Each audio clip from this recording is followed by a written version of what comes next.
नमस्कार दोस्तों, आपके अपने यूट्यूब चैनल जीएस बाई परमेश्वर सर में स्वागत है।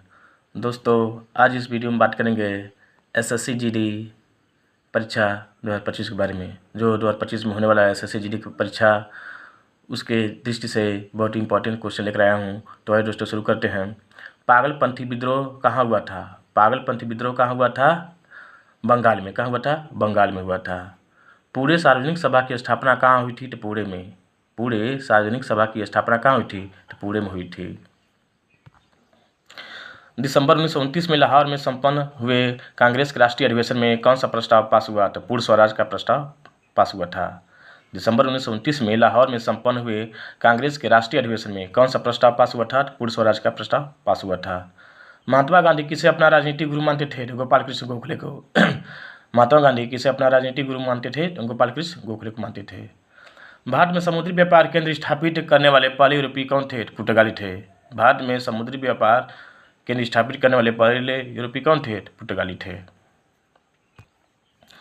भारत छोड़ो आंदोलन किसकी विफलता के कारण शुरू हुआ था? क्रिप्स मिशन के। भारत छोड़ो आंदोलन किसकी विफलता के कारण शुरू हुआ था? और विफलता या असफलता के कारण शुरू हुआ था? क्रिप्स मिशन के। ईस्ट इंडिया कंपनी ने भारत के किस शहर में अपना पहला व्यापारिक केंद्र स्थापित किया था? सूरत में। ईस्ट इंडिया कंपनी ने भारत के किस शहर में अपना पहला व्यापारिक केंद्र स्थापित किया था? सूरत में। गोवा को पुर्तगाल से स्वतंत्रता किस वर्ष प्राप्त हुई? 1961 में। कहने मतलब पुर्तगाली गोवा को आज़ाद कब किए? 1961 में आज़ाद किए। पुर्तगाली गोवा को कब आज़ाद किए? 1961 में। भारत में अंग्रेजों द्वारा निर्मित पहला किला कौन सा था? Fort Saint George. भारत में अंग्रेजों द्वारा निर्मित पहला किला कौन सा था? फोर्ट सेंट जॉर्ज था। केप ऑफ गुड होप कहाँ स्थित है? दक्षिण अफ्रीका में। यानी कि उत्तम आशा के अंतरिप कहाँ है? दक्षिण अफ्रीका में। तो केप ऑफ गुड होप कहाँ स्थित है? दक्षिण अफ्रीका में है। भारत के पहले वायसराय कौन थे? Lord Canning. भारत के पहले वायसराय कौन थे? लॉर्ड कैनिंग थे। किसान सभा आंदोलन किस राज्य में प्रारंभ हुआ था? बिहार में। किसान सभा आंदोलन किस राज्य में प्रारंभ हुआ था? तो बिहार में हुआ था। पाबना किसान विद्रोह किस राज्य में हुआ था? तो पश्चिम बंगाल में। पाबना किसान विद्रोह किस राज्य में हुआ था? तो पश्चिम बंगाल में हुआ था। आगे है, भारत के राष्ट्रीय गान के रचयिता कौन है? तो रविन्द्रनाथ टैगोर। भारत के जो राष्ट्रीय गान है जन गण मन, इसके रचयिता कौन है? रविन्द्रनाथ टैगोर हैं। मानस राष्ट्रीय उद्यान किस राज्य में है? तो असम में है। मानस राष्ट्रीय उद्यान किस राज्य में स्थित है? तो असम में है। उत्तर प्रदेश के किस शहर को राष्ट्रीय राजमार्गों का चौराहा कहा जाता है? तो कानपुर को। उत्तर प्रदेश के किस शहर को राष्ट्रीय राजमार्गों का चौराहा कहा जाता है? तो कानपुर को। कानपुर शहर को राष्ट्रीय राजमार्गों का चौराहा कहा जाता है।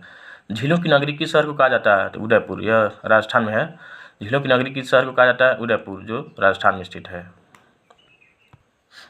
खानवा का युद्ध कब लड़ा गया था? 1521 में। खानवा का युद्ध कब लड़ा गया था? 1521 में। ईस्ट इंडिया एसोसिएशन संगठन की स्थापना किसने की? दादाभाई नौरोजी ने। ईस्ट इंडिया एसोसिएशन संगठन की स्थापना किसने की? दादाभाई नौरोजी ने किया था। भारतीय राष्ट्रीय कांग्रेस के संस्थापक कौन थे? एओ ह्यूम थे। Allan Octavian Hume. भारतीय राष्ट्रीय कांग्रेस का संस्थापक कौन थे? एओ ह्यूम, अर्थात एलन ऑक्टेवियन ह्यूम थे।